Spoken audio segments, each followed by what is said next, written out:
Welcome back to another week of Instigating with Clarkey and Drury, brought to you by our friends at Conway Furniture, Highway 86, east end of Listowel. Our friends at Larry Hudson, Chevrolet, Buick, GMC, and of course, the Listowel Squash Courts. We'll hear from all of them later. Ryan Drury back here with Chris Clark. Very pleased to be joined by our great friend, a friend of the show, Sportsnet The Fan590 producer and host, Mike Gentile, back on the program with us. Mike, how are you? Hey, thanks for having me back. Friend of the show. We've crossed a new territory. That's good. Well, of course. It's like the new level of the relationship. Exactly. Yes, absolutely. We're still, and hopefully we're still in the honeymoon phase, because I don't know if the San Francisco 49ers fans and maybe even their front office are in that honeymoon phase anymore with their head coach and some of their players after that Super Bowl performance. And performance aside, just what came out after, admitting some of them and Shanahan backing up that they didn't know the overtime rules in a championship game. This is unacceptable in a preseason game, Mike. What was your overall impression of those statements coming out after the game and another failed attempt to try and get a title in the Bay? So during the game, I get it. They gave up a 10-point lead, but it was early, right? And they came back and retook that lead 3 times. So I wasn't really into this whole Shanahan choked conversation until we got to overtime. And to be honest, the end of the fourth quarter, they really blew it. And I think they choked pretty badly. And I don't like using that word, but, and choke doesn't mean that there's just something wrong with you. Sometimes choked is not a insult. Sometimes it's a compliment to the other team. Like Kansas City is so good, they make you do dumb things. And so if you go back prior to the overtime, you got to remember 2-minute warning. They got the ball. It's a 2nd and 5. If they get that first down, they could bleed the clock and leave Mahomes with either 0 time or not much time left. What did they call at 2nd and 5 when you have McCaffrey? They called pass and pass. Then they asked their wonky kicker to make another 50-yard plus field goal, which he did. And then you handed Mahomes all the time in the world to come back. They totally blew it there with their clock management, because had they handed it off, and you're asking McCaffrey to get 2.5 yards of carry, you need 5 yards to essentially clinch the game. So they blew it. Then you get to overtime, not knowing the rules. And by the way, Tony Romo also didn't know the rules, if you notice that part. Nance had to remind him, like, no, the game would not have ended on a touchdown here, by the way. But when they elected to receive, I get it, that's what's normally goes down in overtime. You want the ball, but not in these rules. And it was very clear that the Chiefs had a plan. The Chiefs said if San Francisco scored a touchdown, they would have gone back the other way, tried to score a TD, and they would have went for 2. They wouldn't have just tied the game and handed the ball over and let them win with a field goal. Mm-hmm. So they clearly had a plan.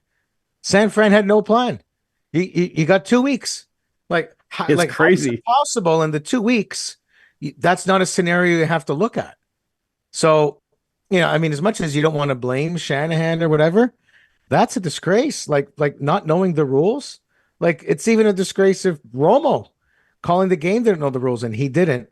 I mean, we all barely knew ourselves. I know who you guys are watching with, but I found myself Googling again just to remind myself, okay, what is this rule again if they score this, that, or whatever? But as a team, like, there's just no excuse. I mean, with total oversight, and you lost the game because of it. Let's be honest. That was such a factor because you started with that ball. It's a huge advantage to go the other way. So there were wonky things. There was that the phantom punt that went off the foot and that handed Kansas City 7 points there. I thought that was big. I thought the missed point after screwed them up, because 17-13 is way different than 16-13. You really forced the Chiefs to do a different thing.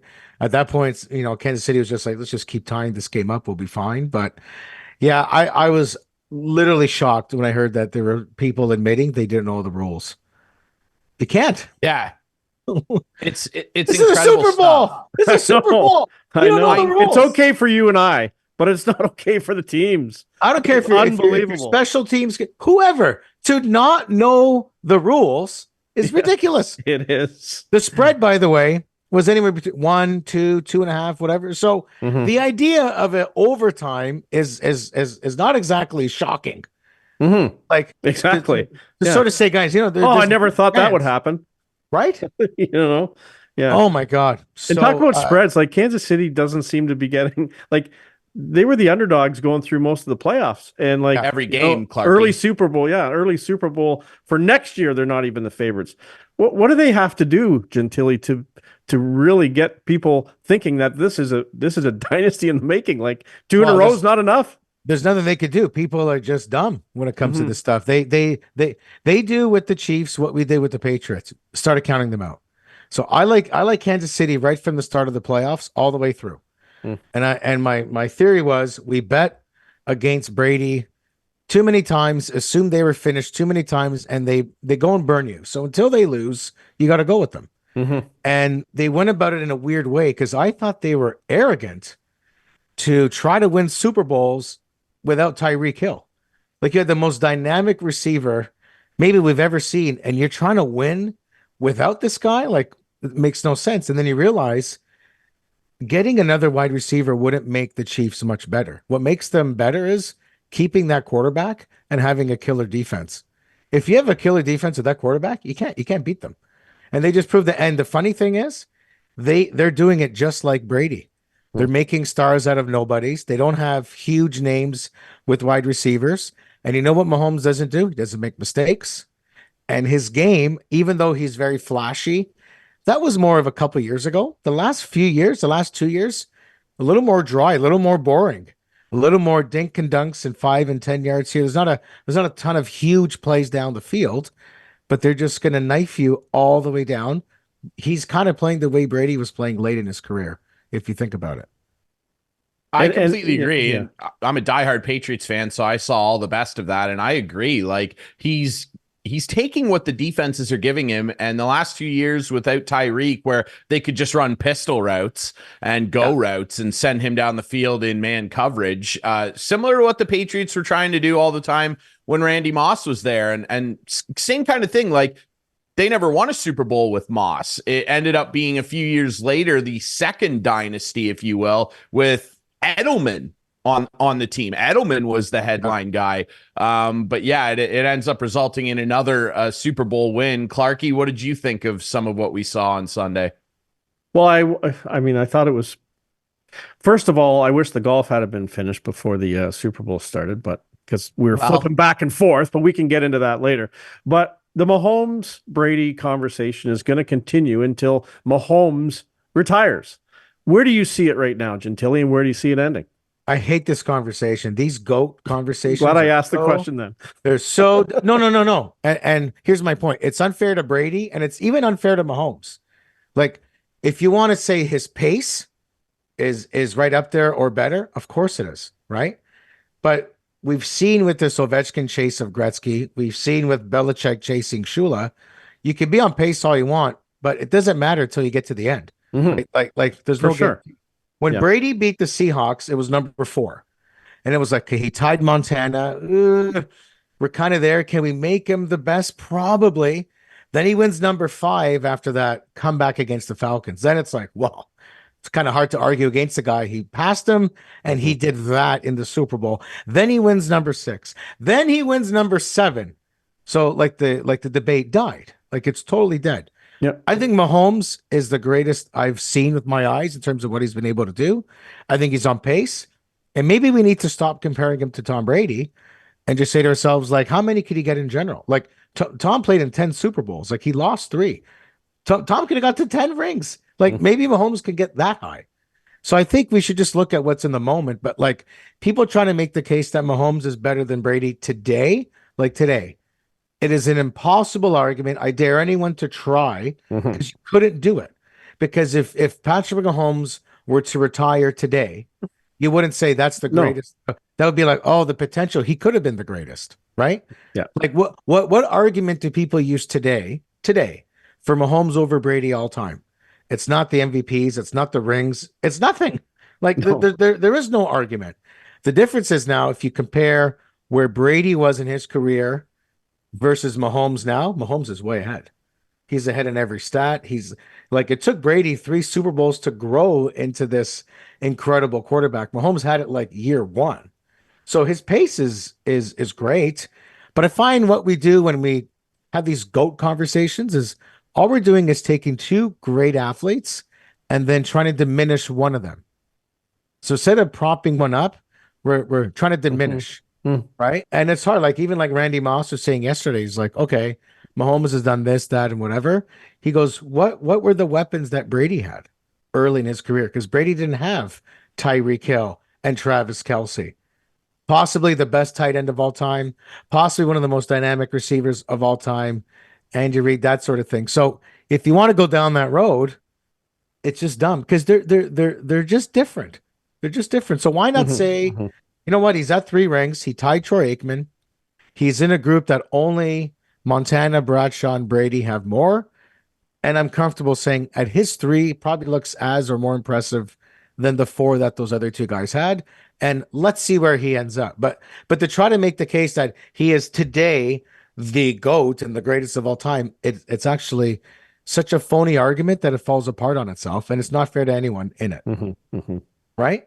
I agree, and I will entertain the argument because I'm the biggest Tom Brady fan of all time, and he provided me with the most thrilling moments I've ever seen, including highlighted by that Atlanta Falcons comeback, which, by the way, Kyle Shanahan was the offensive coordinator on the other sideline watching that happen and played way too conservatively in that second half. Mind you, their defense was on the field the entire time. It's a hard argument. I'll say that, like, no question, Mahomes is the best quarterback I've seen at completely taking over and sucking all the air out of games since Tom.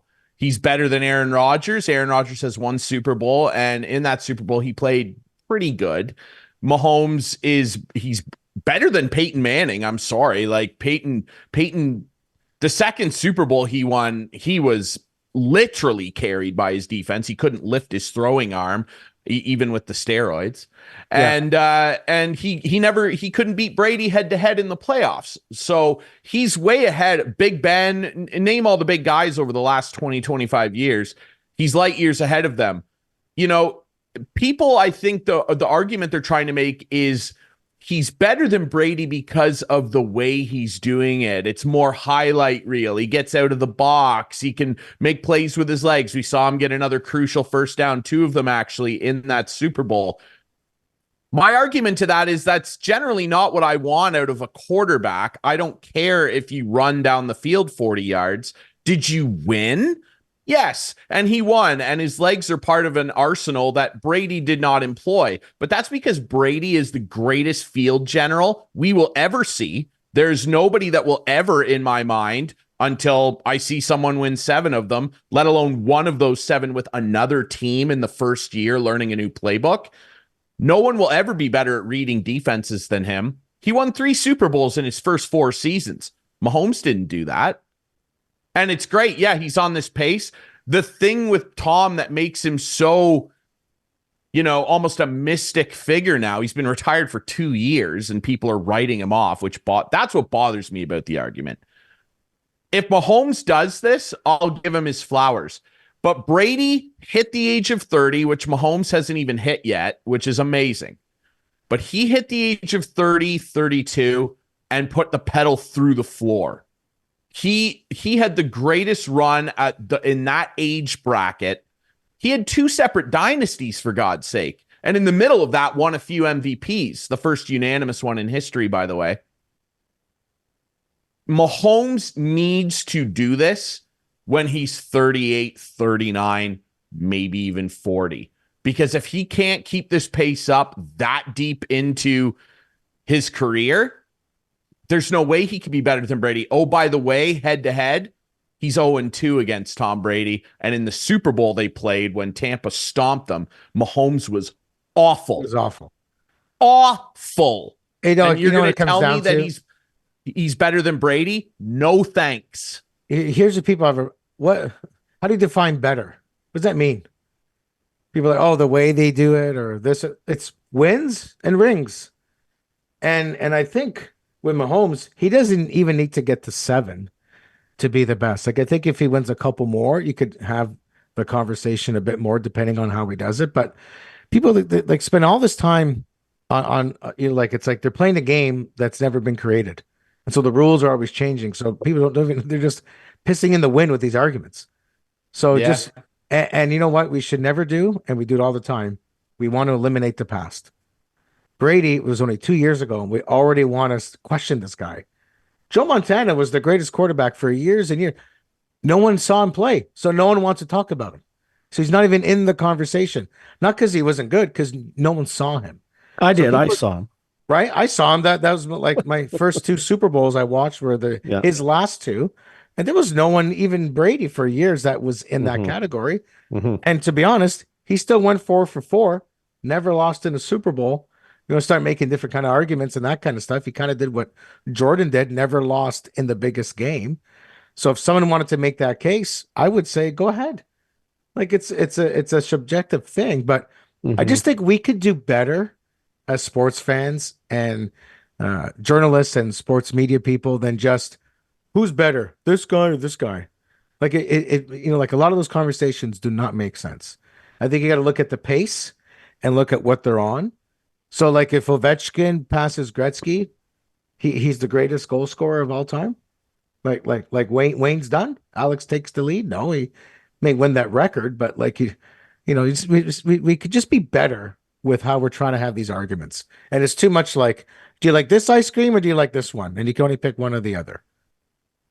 Yeah, you're absolutely right. There's often not a lot of nuance to the arguments, but that's why we like having them, because they're fun debates. And when you're talking about 2 all-time greats, which Mahomes absolutely is, he's an all-time great. He could retire today. He's going into Canton first ballot, and I'm excited to see what he's got left. He's got a lot of career ahead of him, but I just think that, as you mentioned, the Montana thing, perfect in Super Bowls. Like every guy you bring up within reason that you want to, dissect their careers, that's where you have to start splitting hairs. And for everybody, they're going to want to split a different one to feed their argument. I don't know. It's an interesting debate for sure. Here's an interesting debate as well. Mike, is it time for someone else to be running the Department of Player Safety in the NHL, which I still think is a farcical name for the department? It's the NHL Department of George Peros Thinks Today. That's what I like to call it. What did you make of the Rielly 5-gamer? Because I thought, based on some of the other suspensions we've seen this year, which we can dissect for sure, I thought it was a little harsh. What were your thoughts? I think they reached a number that everyone can kind of be okay with. It was very expected to land on that 5. If he got more than 5, it would have been ridiculous. If he got 2, people would have argued against that as well. Personally, it was like, what should he get versus what is he going to get? Like, I thought, for me personally, 1 or 2 games. It was not a big, to me, it wasn't a 5+ type of suspension, but I agree, and saw what was going to potentially happen. So the 5 wasn't shocking to me, put it that way. It's such a great debate because you could debate whether he should have done something or not. You could debate, if you agree he should have done something, was that the right thing to do? You could debate, is it too many hard feelings about how he got scored against? Is there something wrong with how someone scores an empty net? Blah, blah, blah. At the end of the day, listen, Greg made an idiotic move. He made an instigative type of move, and he even texted some of his former teammates saying, why did I do that? It was stupid. He made a stupid move. When you do something that is stupid, you open yourself up for people to do other things that are stupid or worse. I think Rielly did the right thing. I thought it was heroic, to be honest. I'm so on side with Morgan Rielly right now. I thought it was excellent what he did. And you know what? Screw it if he gets suspended. Now, should he have maybe just shoved him or punched him in the face? He probably could have picked something other than the cross check to the face. But like, you got to remember, look, and like we're watching it now, 1, 2, 3, not even 3 seconds. It wasn't, to me, this premeditated thing where he was stalking him down the ice for half the period. I think it was a heat in the moment thing. I didn't think he was thinking, I'm going to cross check him. I think he was thinking, I'm going to hit this guy. So if I'm looking at the play, and if you want to start including people's backgrounds and their characters, this is a guy that for most of the year didn't even have a penalty. Like, he was in like Lady Bing conversations. So if you want to look at it that way, he's got a clean record. And so when you watch the video does explain it as cross-checking happens sometimes within the course of a game. This was after the whistle, after a play. He had time to change his mind by the time he got there. He knew what he was doing, blah, blah, blah. I felt it was harsh. I think that the department gets ripped often. I don't think they're incompetent or dumb. I think that's a very easy take on them to just assume they're dumb. They know exactly what they're doing. They have a very methodical system, but we could argue that their system produces inconsistent results. And so when we were sitting there yesterday, it could have been a 2-gamer. It could have been 5. Could have been 10. Like, no one knew. No one knew. So they're completely inconsistent. So I think these should be like, Clarkey will remember this. In the past, Coley Campbell was running that department. He'd make his ruling and do media. We would even get calls from the NHL saying, do you want Coley on with Bob tonight? What time is it? 6:05, right? Like they knew exactly. Then it moved into the Shanahan era where they started doing the videos and that sort of thing. Now, like I'm not even sure who voiced that video. I don't think it was someone in the department. I think it's the same guy all the time. He's right? so dramatic. And now, yeah, very, very dramatic. And now it's almost like there's no forward public facing person from that department. It's just like the department. Like we're even referring to it as the department. It used to be like, what's Shanahan going to do? What's Campbell going to do? Now it's Peros in a way, but it's become this whole like separate entity. And so I don't think they're dumb or anything like that, but I think they are completely inconsistent. And it's just tricky in hockey. Like a cross check in the course of a game or later could be as minimal as just like a game misconduct or as bad as a horrible suspension. It's going to hurt the Leafs that he's out for 5 games. They got piss poor opponents, so he's back for the Vegas game. But even if you said now, if you knew you're going to get 5 games for that, I would still be okay with what he did. Clarkey, what do you think of it? Well, honestly, I think he should have got 10 games. And you might say, well, why? Well, because we got to eliminate these cross checks to the head. Yeah. And if you look at Brendan Gallagher elbowing a guy skating through the neutral zone, he should have got 12 games to 15 I was games. just going to say that. That's the problem. We've got immune to these little wee 2-game suspensions, 1-game suspensions. If that they ever really want to make it a Department of Player Safety, then start giving some more tougher suspensions. Honestly, like what Morgan Rielly did was, hey, I agree with you, Gentile. It was heroic. And as soon as that guy slapped it in the net, I yelled out. I was at my buddy Harry's. I yelled out. I go, get that guy. Right? Because I was pissed off, just like Morgan Rielly was. But you can't cross-check a guy in the head. No. Right idea and poor execution. Right. So you know what you're right about, Clarkey? I have no problem if you making the case for 10 games plus. Because go back and watch the Dale Hunter hit on Pierre Turgeon. Right. I watched that as a kid live, and I thought that was the most heinous thing you've ever seen. Watch it now. It's light. Right. I know. Turgeon just gets up. It wasn't. It was actually like the Rielly thing was technically worse than 100, and you would have never thought that. Like what would Todd Bertuzzi get now? I don't know. Oh, game misconduct. Yeah, game misconduct. Maybe he'd 2 games. He'd maybe get 15 games. But this is the point. We don't know. We're not even close with what actually should happen. So 5 felt like a guess, but that even wasn't based on what we think it was right. Yeah, that's based on what we think they're going to do. But they've definitely gotten softer. Yeah, like Jacob Trouba slashes a guy in the head. Like you cannot tell me he did not mean to do that. Yeah, and it's one of those things too, ridiculous. Where like earlier in the year, people were wondering if this was going to be 6, 7, 8 because and there's that Trouba slash. That should have been 10. That's a joke. And you talk about a guy that rides the line. I like Jacob Trouba, but man, that guy he rides it. David Perron got 6 games for basically this exact same thing. And it was in the heart of play during a game too. It was after a whistle, mind you, but like, I do think that they came down a little harder than people were hoping maybe on Rielly, those who wanted 2 or 3 games because he has a clean record, which I think is a goofy thing to bring into. You should suspend the act. Absolutely. I think that because it was at the end of the game and it was retaliatory after a goal, I think that that's maybe what hurt him and tacked on the in-person hearing. Maybe. And they came out like but I'm speculating. We don't know. And like Mike said, like George Peros, Stefan Quintal, all these guys. Yeah, they're not dumb. George Peros went to pardon me, he didn't go to Harvard. He went to Princeton. Like he but what's wrong with dumb. But what's wrong with him like facing the music and coming on? I would rather him be more public than a video. And those videos, by the way, the league used to come to Leafs TV. We used to put those together. Yeah. Yep. Yeah. Like, and they used to come and say, hey, can you guys get this video together and send it to us? Like, what I have a problem with, though, and Mike, I'd be curious your thoughts on this, is, we end up always having to compare these suspensions, and you brought it and producer Adam rolled it there for us. That Gallagher hit on Adam Pelech, I thought that was the dirtiest play I've seen in hockey this year. I immediately watched it live. When I saw it, I was like, that's 12 games. Well, about hockey. Look at this. Yeah. This is sick.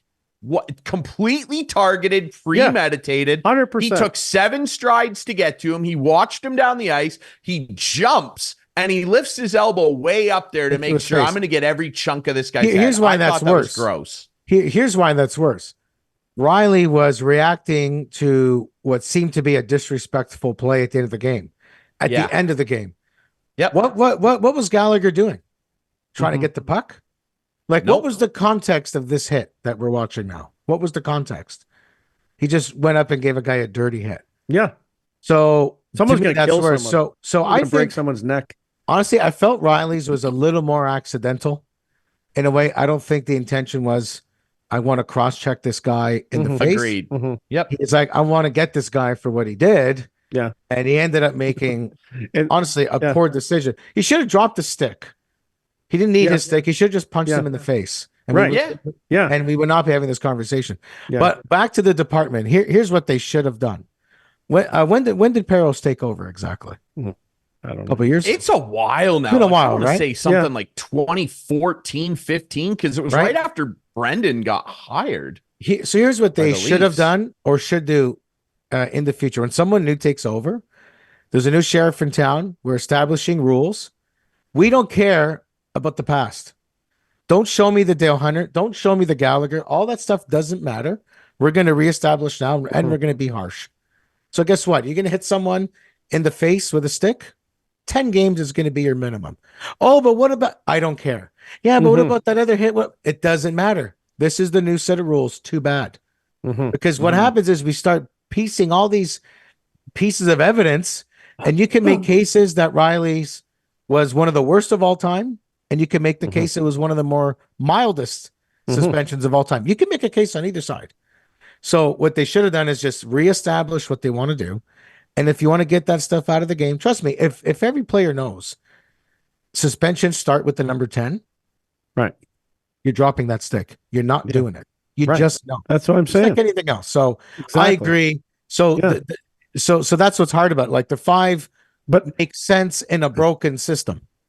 But so here's the problem. Everyone comes to the defense of the accused, right? So the NHLPA, Clarkey, the agents, everyone will come to their defense. And, we were hoping to have McAllister on. We're going to have him on a little later. But I tell you, like, that's the problem. There's so many. They can't just make a decision now.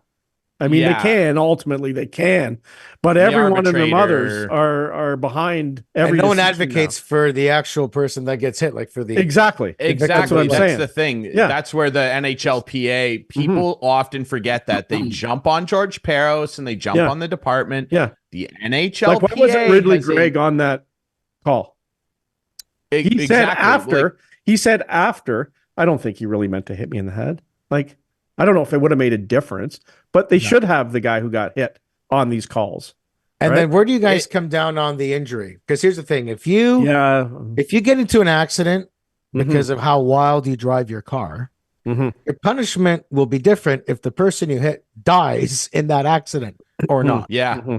It actually is the whole part of the punishment is not the act. The act is second. The result is first. Here we do it the opposite. Here we do, what was the act? And then it's like, oh, but so-and-so is injured, or, he's fine. Ridley Craig is fine. And he's totally fine. So I wondered to throw one back at you guys. Like, do you think if someone is injured and misses time, that should factor into the decision? The only problem I have with that, and yes, off the top of my head, I would say yes. However, if it's Ryan Reeves who got cold cocked, he might just let him sit for a few games. But if it's Austin Matthews, guess what? He's coming back sooner. Yeah. Right. So you can't do tell. Yeah. Like, I agree. Like, you can't say this person is out for as long as that person is injured. Yeah. You can't, because it all like it opens up to a lot of sneakiness. So not that, but I just wonder where you should consider that. Like, like if he went down and suffered a concussion and was out the rest of the year, or if he broke his neck, it's going to be different. Yes. Yeah. And it probably should be. And it should be. I don't disagree. Yeah, I don't disagree with that at all. I mean, it's just like, and then you see it's a guttural thing that you feel. You go, oh, that's worse. And like honestly, like we've talked, at least Ryan, I have, about cross-checking in this league for a long time now. Like, it's out of I control. honestly think, like, back in the COVID playoffs, like the Leafs were cross-checked out of that playoff. Like, it was unbelievable how many cross-checks. Austin Matthews probably broke a rib the other day when he got cross-checked in the ribs, but it's fine because, cross-checking is part of the game. No, it's not. It's in the rule book. It's a penalty. And not even penalties are called. Like Sam Bennett in front of the net with Michael Bunting, cross-checks him in the neck and then gives him another shot when he's down. No penalty. Like, I don't understand where the rules. You're bang on. A cross-check is no different than kicking somebody with your skate. They're both have nothing to do with the play of the game. Yeah. And it's not called. And then they say, oh, it's going to be called now. No, it's not. It's still not called. Like, I'm sorry, but it's not. It's worse. It's a joke. The officiating is an absolute joke. It's a weird balance because you're not taking violence out of the game. So you can remove fighting, but you can't remove violence. So I'd rather have fighting. I might sound like Don Cherry here, but I'd rather have two guys drop the gloves and go at it than guys cross-checking each other in the head. I was thinking the same thing. I'm like, oh my God, like, what am I, 90 years old here? But but I was thinking, it's like, well, the more you take that out, the more the other things get ramped up. Because hockey players aren't going to be less violent. They're just going to use their violence in a different way. Yeah. Now they've cleaned it up in terms of there's way less goons in the league. So that part's worked. If they wanted to get rid of those kind of scrubs, yes, it's worked. Now the league, you are way more valuable if you are skilled than if you are tough. Right? If you're skilled and you can maybe get up to a third line, you have a lot of value to a team. If you're like, if you were Colton Orr today, we always go back to him, you have no use to a team. Ryan Reeves, to be honest, no real use to a team. In terms of how it's gone. So they've done a good job with that part. See, Imperos remembers Colton Orr pulling him down and him hitting the chin on the ice. Right? Yeah. That was a scary moment. I was there in Montreal that day. Yeah. And it was a scary moment. And I don't know. I'm not saying that's why Imperos. That's not why the Leafs are the most suspended team since he took over. But it could have something to do with it. Anyway, Gentile, how much time? How are you doing for time here? I got 10 more minutes. Okay. Well, I genuinely wonder too. Just keep in mind they haven't exactly Tom Wilsoned any of your guys, Clarkey, because that was a whole fiasco too, and that kind of plays into what I'm going to chat with Steve McAllister about. Of course, worked with the NHLPA in the 90s. It's again this conversation of yes, it is a double-edged sword. It might even be a triple-edged sword. It's the league, it's the department, and it's the Players Association. People often love to forget that in these freakouts over suspensions, too harsh, not harsh enough. The Players Association, they come in there, they set up this neutral arbitrator. They don't like a few years ago, the competition committee tried to pass a thing where there would be a minimum suspension for what they called violent stick infractions. The PA shot it down. They don't want that stuff. That's because right. they lose because what happens, Clarkey? They lose salary. Yeah, nearly And $200,000 Riley they lost. don't like that. No, of course they don't. So of course they don't. It's then, a then you know hard what? paying that hill money. to climb. Then like do something about the salary. Okay, you get a 10-game suspension, lose $100,000. Like whatever, right? Like it shouldn't. Yeah. I don't know. And like this argument one. where people, and I know there's a guy who's going to be talking to me about this. Our friend Doigie actually just called me, and he's probably wants to talk about how well the Leafs played on Tuesday night without Morgan Rielly, because he doesn't like Morgan Rielly. Yeah, it's a stupid argument that the Leafs have a better record. They play differently. There's no question about it. You know what the Colorado Avalanche record is without Cale Makar in the lineup? In 22-23, it was 17-3-2. Okay, so that means they don't need him in the lineup, I guess. Overall, it's 71-47-21. The Rangers without Adam Fox in their lineup are 9-4-2. It's just a stupid argument. Like, well, Leafs have a good record with Matthews out, right? There you go. Yeah. And that, so people look at, oh, they could win with no. It's actually a compliment to the player, because it proves the team realizes how valuable that player is. Thank you. They all have to pick it up more. Thank you. And play better. And at times it proves that people sit on their ass. Yes. And just let other people do all the work. Exactly. So if you clip that, Adam. That's going to be a clip for this week's show right there. We'll send it to Dougie. Yeah, like if like people think like, oh, they're better without that person. All right, you know what? Roll the dice and have no Rielly. Flip Rielly with John Klingberg. Yeah, exactly. In the standings. Someone going to make the argument they're in the same spot? Are you kidding? How about out of the playoffs? Because they're barely in it now. Mm-hmm. Yeah. So you're going to take a guy out for a year and you have the same results? Ridiculous. Come on. Mike, I want to ask you in closing, 70 goals. Do you think he's going to do it? Austin Matthews? Think he's going to do it? Potentially. You know, I got ripped for this one when I said if he scores 70, you don't have to hand him the Hart Trophy. It was like, well, what are you talking about? If you score 70, no one's done 70 in forever. Well, he could score 70 and be the greatest goal scorer in the game. Doesn't make him the MVP of the league necessarily, but listen, he is. I can't find a comp for him these days. When he's around, like McDavid's got speed and he beats you in a different way. You know, Wayne set people up as much as he scored. Mario barreled through people. Austin is, I almost can't explain this guy. Wherever he is, if the puck is on his stick, I'm immediately thinking it's in the back of the net.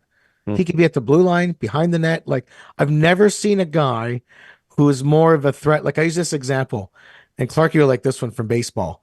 You know, these guys that they get up and they have a batting stance that just makes you wet your pants. Like, they get up and they have that stance. It used to be McGuire. Aaron Judge is a good one for right now. They get up and you're the first thing you're thinking of, oh my God, there's a chance this ball's going out of the stadium. Oh my, I can't look at it. That's Matthews. He gets near that puck and you've never felt a threat like that. So I think he's definitely on pace. I think his pursuit of 70 and now with Connor's 6 assists, he's in striking. Like, Connor might win the scoring title. It's a very good chance that he's crawled all the way back in. So seeing those two together is pretty insane. But yeah, the push for 70, I definitely think it can happen. Just on raw skill, his health is good. He doesn't seem to be held back with anything like he had with the wrist last year. There's no off year for him or whatever, and nothing else has changed. And he can kind of do it with, it doesn't matter who's on his line, right? Like if there's an injury, you can't say, oh, so-and-so's off the first line. Now Austin's going to kind of go in a slump. Like any of us two can go on that line with him. He's probably going to do the same thing. He's just that good. I don't care. I don't care. All I want is for them to make the playoffs and for him to score 20 to 25 in the playoffs. I don't care how many he gets. Yeah. Do it in the playoffs. Do it in the playoffs. Nice. Yeah. Hey, can I leave you with one thing? Yeah. Yes, I was at please. All-Star, so I was there for the Thursday and the Friday. So they had the draft and all that kind of stuff. Anyway, so what was buried that night or that weekend was this NHL Alumni Man of the Year award. They actually gave it out to the 67 Leafs. So it wasn't a single person. They gave it out, and they had 5 members of that team. So we've seen this before. You bring these old players out to talk about the old times and blah, blah, blah. So Dave Keon is there, and it really, really struck me. He's talking as if 1967 was yesterday. Like the emotion and how he was describing it was really interesting. And he's like, no one gave us a chance against Chicago. They all thought we were done and we beat them. And then we faced the Habs and it was too late. By the time they realized we were giving them a fight, it was too late. It was too late. The series was going to be over. So first was the emotion of it. Like, what? Like he was talking about it like it was yesterday. But the most interesting part, it was something I've been thinking about ever since. They all talked about how they were not the best team that year. Fully admitted they were not the best team that year, but they had to be the best team at that time. And so you don't have, so we keep waiting for teams to be perfect. They need this defenseman. Now they need this goalie. Okay, the top three lines, if they only added this, and we're trying to play like fantasy hockey, it doesn't matter in a way. You just got to be good at that time. Do you have enough juice that you can get hot and win? And it's actually not being the best team in the end. You have the best results. You get the most wins, but it was proof that the best team doesn't always win. And then you're like, that's right. Florida went to a Stanley Cup last year. The Dallas Stars went to a cup. Like, you don't St. Louis Blues were in last place. The Blues won the cup, right? Won the cup. Washington, like, so I know. It just strikes me from a Leaf perspective. We could sit around debating and waiting for them to be the quote perfect team, and this is the team that's going to do it. You know what? If they have enough talent on that team that if they just put their heads together, they can do it. They just haven't done it. Then we could argue maybe the attitudes of the certain players don't have enough toughness or whatever. But this whole thing of like you got to be perfect to win, it's not true. And the two guys who have taken a lot of heat this year, Domi and Bertuzzi, those guys were brought in because they're playoff performers. Let's see what they're like. Hopefully they make it, but let's see what they're like in the playoffs. And who cares at the end of the day if they perform in the playoffs and the Leafs win what they did in the regular season? Like how many more reminders do Leaf fans need? The regular season means nothing except making the playoffs. It's a good sign if you don't look great in the regular season. In a way, you know what I mean? Like if you could just kind of get by. Because I'll be honest, if a series started tomorrow, like look at some of the closer Leafs numbers, they have slowly gotten tougher. They have slowly gotten a little tougher to play against. I still think they have ways to go. I still think teams like Florida manhandle people differently. I get it, but they've slowly gotten a little bit tougher. And they do have more guys that would strike you as mid players during the regular season, but a clutch player in the postseason. A guy like Max Domi is perfect for that, right? He's not going to win you fantasy hockey trophies. No. But that's a guy who strikes me to be a difference maker in one game. And he's got some offensive skill. It wouldn't be a shocker to see him score a goal. Like he's a guy that breaks through and scores in overtime. Right. Suddenly you're like, he better. Oh, a 2-2 series. We're now up 3-2. Right. No, exactly. He better. Exactly. Hey. And I'm going to leave you with this one last thing. Last night in the game, some guy tweeted this last night. Here's the names of the players from last night's game. Domi, Nylander, Bertuzzi, McCabe, Thomas, Shen, Kessel, Kapanen, and Tucker. Just not the same ones that kind of we think about when we hear those names. Isn't that crazy? Exactly. Isn't that funny? Yeah. Oh my goodness. Yeah. It's a good one for sure. Hey, you never know where you're going to get a playoff hero. When my guys did it, look at Ovi there with that cup. Look at that. Devontae Smith-Pelly, fourth liner. He scored 3 goals in the cup final. You don't know where you're going to find the hero. Just don't know. You just don't know. Thanks, you don't know. We're keeping rolling the dice. Mike, thanks for doing this, my friend. Anytime, guys. It was a pleasure as always. We will be right back. To end off the show, of course, we've got a special guest coming up. Clarkey doesn't know. We got a special guest coming up for the Conway Furniture Couch Potato of the Week. We'll chat a little bit about our friends at Larry Hudson's, of course, the squash courts, and we've got to talk about how the golf picks shook out at the Waste Management Open. Let's just say I came out of it very happy. That's next here on Instigating.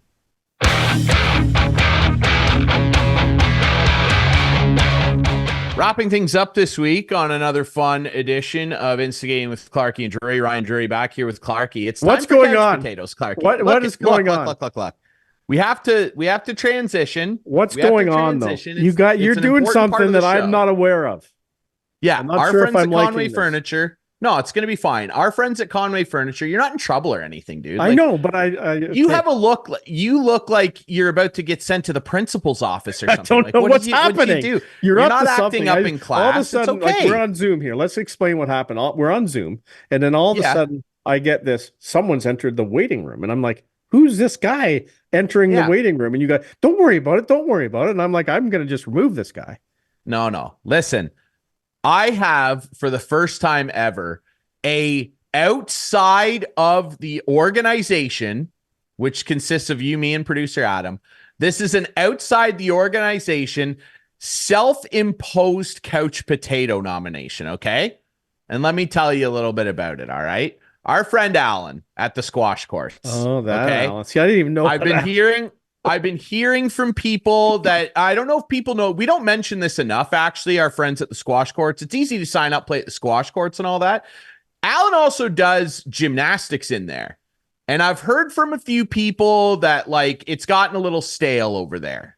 People are getting a little bored with it. You know, they want to shake it up. And, you know, we can bring Alan in now if you like, producer Adam, because look, there's some things that we've been hearing. Okay, like I've had people stop me on the street. People have stopped me on the street and said, "You're the instigating guy." And that's all great. We love Clarkey and the deals are hot at Larry Hudson's, all that stuff. We get it, right?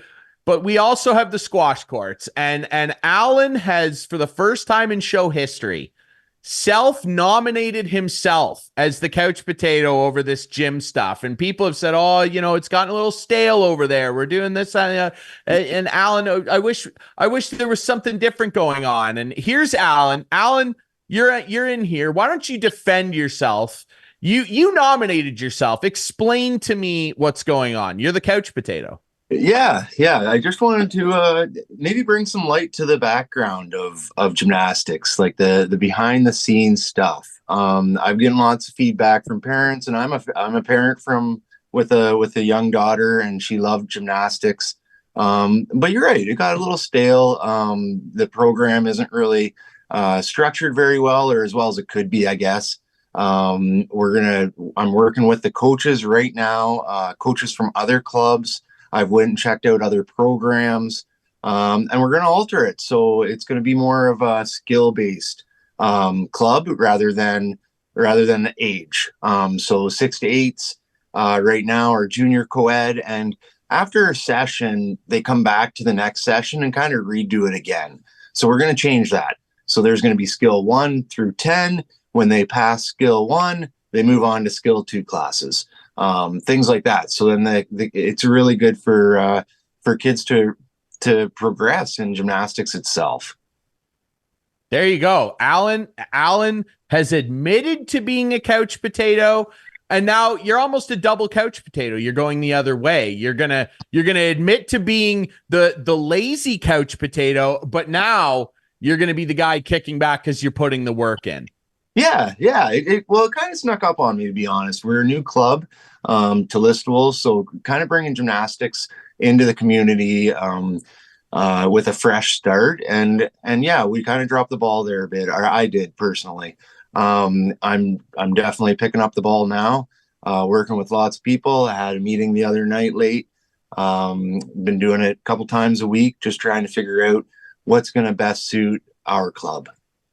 There you go. Well, and I like the self-admission. I like the self-admission of guilt. Don't you wish, Clarkey, that Alan played for the Leafs and would just admit, you know, when they don't work hard? Don't you just wish Alan was a Toronto Maple Leafs player, Clarkey? There's your big surprise. That's a real tough question to ask. I wish Al MacArthur was a member of the Toronto Maple Leafs.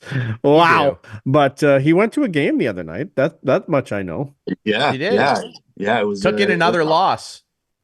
Yeah, they lost, but you know what? The end was awesome. It made I have a 10-year-old son. It was his first game, and he's been on this show. Yes, Declan. Yep. Yeah. Declan's been on. Yeah. It was some core memories made for both of us. That's good stuff, man. Now let's talk. Let's talk a little bit about squash since we have him on. Well, of course. Yeah. Let's do that. Like Drury tells me that he actually beats you and you're actually putting 100% effort into those games? Can you confirm or deny? So this is okay. So I'm gonna put this as polite as I can. Okay. And I have a little secret. Nobody really knows this. You've been playing left-handed. No. No. No, I cork my rackets. No. So what happens is if I'm going 100% competitively, I'll be wearing shorts. Okay. If I'm just going in to hit the ball around and have a good time and rally and play and dance. I'm in my jogs. So Ryan, you answer the question. Have I ever played you in shorts? Once. This is a tough question. It was a warm day. It's not a tough question. It's not a tough question. I got to be honest, Al, you really sewered me, man. You really sewered me here. And this is the old double reverse. See, I gotta be honest. I don't appreciate this sewering. We let you come on here and you admit you're doing this, that, the other. Look, I don't like this. This is I'm not just trying to be honest across. Yeah, he didn't say anything. You just you torpedoed me. You torpedoed me. You're a U-boat right now, and I am an unknowing ship on calm, I thought waters. This is not fair. No, what I will say though is like I just started playing squash in September. Al and I just get together and hang out. Like we're playing. You should get him a little 30-minute session, courtesy Listowel squash courts with Josh, and he would learn a lot. Yeah, we can do that for sure. Yeah, there you go. Yeah, it's something. Josh it's is our something I instructor. consider. Yeah. I like playing Al. It's fun. It just gets me out. It's a good start to my Tuesdays and Thursdays. Al, I need you to at least admit though that we've had some good games, and even though you're giving me 98%, I've still had some pretty nice wins against you that even impressed me. Yeah, you're right. We do have some good rallies. You've come a long way since September, and that's what people just have to remember about squash. You just have to put in the. I was saying on Tuesday or yesterday, whatever it was, but Tuesday when we played in the morning, I was saying to you, I wish I had a clip of the first week we played, because you could really see how far you've come. You put in the time, you get better, and then you start working on different aspects of the game. You know who else was like that was Mike Benjamins, who's now one of the best at the club. He never played squash before this club. Yeah, so he started off with this club, and he's insanely progressed through the years. It's been awesome. Absolutely. Sure. I need you to admit one more thing before we hear Clarkey's couch potato. I need you to admit one more thing for me. There is one shot in my arsenal that's very lethal. Tell everyone about it. Yeah. Okay. So yeah, it is. It's a very good shot. It looks like it's going to go back wall, side wall in the corner, but it always goes side wall, back wall. And it just completely changes the angle. I'm already lunging the other way. And you just kind of walk it off. Like it's just the natural, right? It's good. It's a good one. Yeah. It's a good shot. It's a little scorpion backhand, and it really changes things up. Okay. And I break it out when I'm trailing, because I need it. Oh, what would you say is the over-under of how many points he would get against me? You'd be lucky to get a couple. If you were going gung-ho. Yeah. I had a good day last Tuesday. I beat everyone there except Parkhouse. So I was hot. Like the deals. He was hot. He was hot. Yes. You have fun control, Clarkey. Like, you know where to put it, and you're well aware of where the guy is, which really helps. And that stage of squash comes. It's just you got to get to that point, right? Yeah, for sure. That's what I'm working on right now. I've been trying to sail shots over Al's head. I'm getting a little more aware, because I've just been trying to like hit the ball. I just go in there and survive. There's the other thing too. I don't even want to play this competitively. I don't care. I just like playing. I don't care to like beat anybody. It's just fun. It is fun. And that's the great thing about the squash courts, Al. Like, you know, it's for everybody. Like, if you want to come down and just have a good time and hit the ball and like learn the sport, absolutely. You don't have to go in there and be uber competitive with people. You can just come in and have a good time, man. It's for everybody. Yep, for sure. It opens it up across the board, even kids or elderly, like Clarkey's in there, right? So Whoa, whoa, whoa, whoa, whoa, whoa, whoa, whoa, whoa. You got the discounts, don't you? You get the Adam, clip that. Clip that. That's great. That made up for sewering me earlier. I could be both you guys at the same time. It out, right? Even it out a bit. Dude. Oh my God. That's fantastic. Okay. Listen, Al and I basically combined on my couch potato. It's our couch potato. Yeah. It's Al. Yeah. So Clarkey, tell us a little bit about your couch potato this week. Okay, so my couch potato this week is not just one person. It's not just it's the entire NHL officiating conglomerate. So the on-ice officials, the off-ice officials, the Department of Player Safety, they're all my couch potato because, first of all, start calling the rules as they are in the rule book. A cross-check is a cross-check. Call it.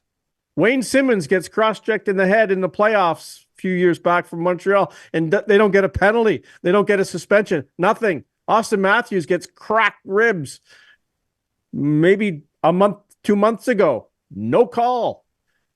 Jake McCabe. That's a bad one. Yeah, it's the Simmons terrible. one. And then Jake McCabe gets interfered with. A blind headshot. No penalty. The ref actually has the gall to go over to Sheldon Keefe after the next period starts and says it was a clean hit. There was nothing wrong with it. But then he gets fined $5,000 for an illegal interference hit. There's way too much. I've said it all along, Ryan. They need to bring one of those off-ice officials up to the press box and call games by watching from up there because it's too fast and they can't do it on the ice. It's terrible. Dude, it's getting worse. And then start calling real suspensions. I think I might have thrown you off today earlier when I said I think Morgan Rielly should have got 10 games because he should have. You shouldn't. I was surprised by that. Yes. Yeah, you shouldn't be able to cross-check a guy in the head. But in the same vein, Brendan Gallagher should have got 30 games. It's just way too lenient, way too light, and they're never going to clean up the game unless they fix it. So there's my couch potato of the week. I'm always down for putting the overall officiating / punishment system of the NHL as it could be a weekly couch potato. It really could. It could be a daily. No question. It's terrible. This was a daily show. Ottawa, and that's the other thing. That Ottawa game. Ottawa played a perfect game. They didn't make one infraction the whole game. It's amazing. Yeah, they played perfect. They didn't slash anyone. They didn't cross-check anyone. They didn't interfere with anyone. They didn't trip anyone. Nothing. Absolutely. Well, Thanks to our friend Al for jumping on here. Al's busy. Gone. Boom. He's got stuff to do. Well, he's got stuff to do. He's going to be scheduling this new gym stuff. Remember, the Listowel squash courts, they also featured gym classes. Yeah. Very easy to sign up online with our friend Al over there. Yeah, no, I agree, and it's a joke. And I just look back on all the times they picked on Ovechkin and most recently Tom Wilson, to put my biased fan hat on. I'm like, how come my guy's getting 20 game suspensions for stuff that they reduced to 16, and Brendan Gallagher threw a hit that I felt was worse than any hit that Tom Wilson's ever thrown the other day, and nope. That's 5 games. Yep. But Tom Wilson hits a guy too hard and he falls down and cries. Got to give him 4 for that, 6 for that, 20 for that. It's so inconsistent. I understand the repeat offender thing, but that's a joke too. The whole thing of it makes me mad. Anyway, here's something that's going to make me really happy. Let's touch on that. Actually, deals are hot at Larry Hudson's.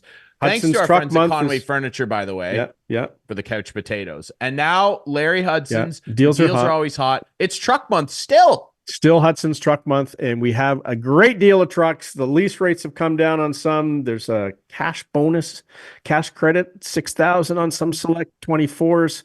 And the stock we have now, if you haven't been to the building yet, the dealership, come on out. Drive to the back of the building and you'll see all our inventory back there. It's loaded up, ready to go. And there's nothing like a new truck. There's nothing like a new truck. And let me tell you something else too. Go see our friends at Larry Hudson's. And if you already have a rep, great. If not, Clarkey right here, this guy would be happy to help you. I just want to comment quickly on the truck. who shot that very professional viz of the side scroll I of don't the know. truck Someone line? in our marketing department. It wasn't me. It wasn't you? No, Okay. that's our Because marketing department. you know what? You didn't have to tell me that because it was very professional and looked really good. Yeah. It doesn't look like it was on an iPhone or something, Clarkey's iPhone.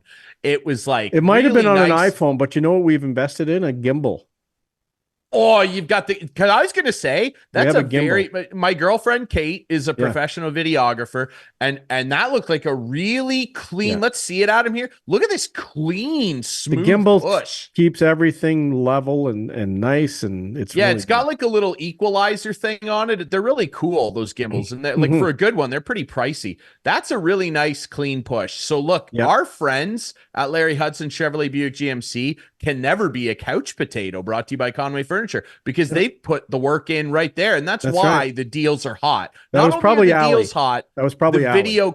Allie, the video content hot, Yeah. just like the deals at Larry Hudson's. Exactly. All right, listen. There's something else before we end the show. What do you mean there's something else? Yeah. There's. Let's get down to the We're done. important stuff. I got to go. No, listen. We made golf picks last week for the Waste Management Open. Doigie, Clarkey, and I. Do we have time really to get Doigie on? No, this No? really didn't go well. By the way, we'll get Doigie on soon. Maybe next week after the Genesis Invitational, which we will make picks for.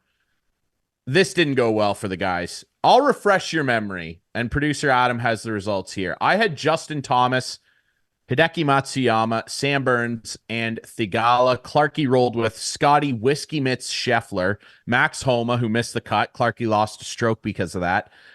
Matty Skechers Fitzpatrick, and Sunjay M. And Doigie had Spieth, Cam Young, Wyndham Clark, and Rick Fowler, who also missed the cut. All four of my golfers made it. Remember, we only count your top three scores. I come in with a dominating -47. Clarkey is in last at -29. Doigie at -32. I won by 15 strokes. I'm Tiger at the U.S. Open. So we're going to go for a three-peat here at the Genesis Open. We will reveal next week what our teams are. We'll tweet them out. We'll share them all on social media as we've been doing.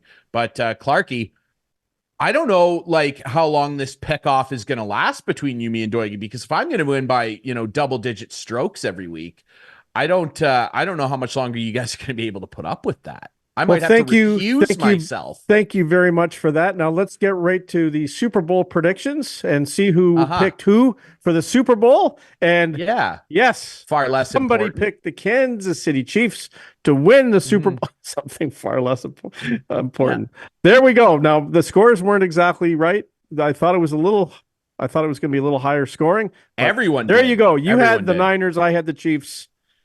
Clarkey wins that one. So we're 1-1 of the week. We're 1-1.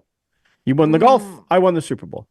Well, there's no arguing that. Right. There's no arguing that whatsoever.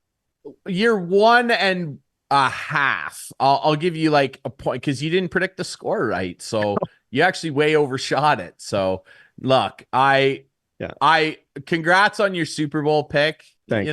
Good for you. Congrats on your waste management picks. Were you there? Were you one of those stumbling guys? Dude, you know what I read the other day? Speaking of that, I listened to Shotgun Start and Laying Up. Those are two unbelievable golf podcasts. You got to listen to those. Give some podcast love.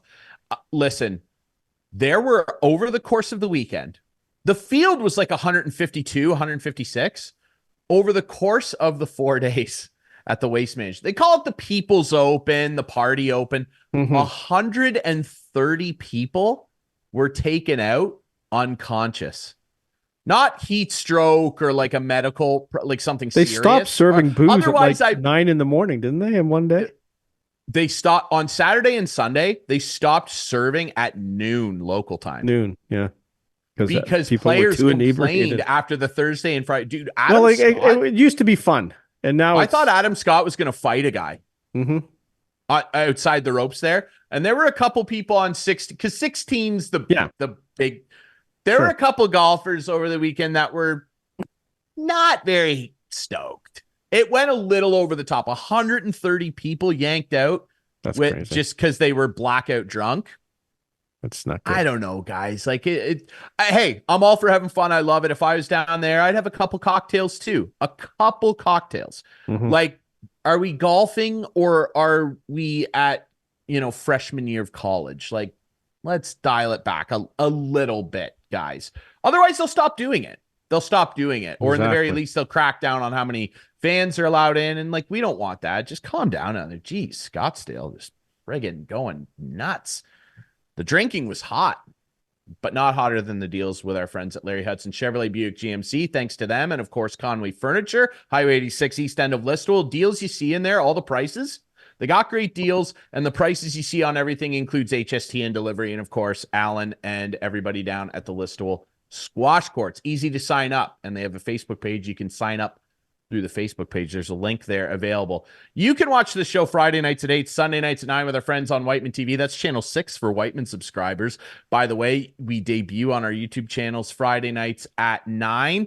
Instagram and Twitter. Social media, give us a follow at Instigating Pod. And remember, you can find the podcast version on all your favorite podcast apps. Clarkey, been another fun week. Good luck with your golf picks this week. Thanks. You too. All right. Going for three-peats. I'm like Mahomes and Kelsey. I'm going for a three-peat at the Genesis. Go Leafs, I guess. Fine. Ovi, 6 straight games with a goal. Not dead yet, Wayne. Not dead yet. Let's go. Taylor Swift and Kelsey. You can't do it. It doesn't work for me. They don't like the camera doesn't like me. It never has. Why am I in this business? Instigating. Thanks for listening and watching. We'll see you next week.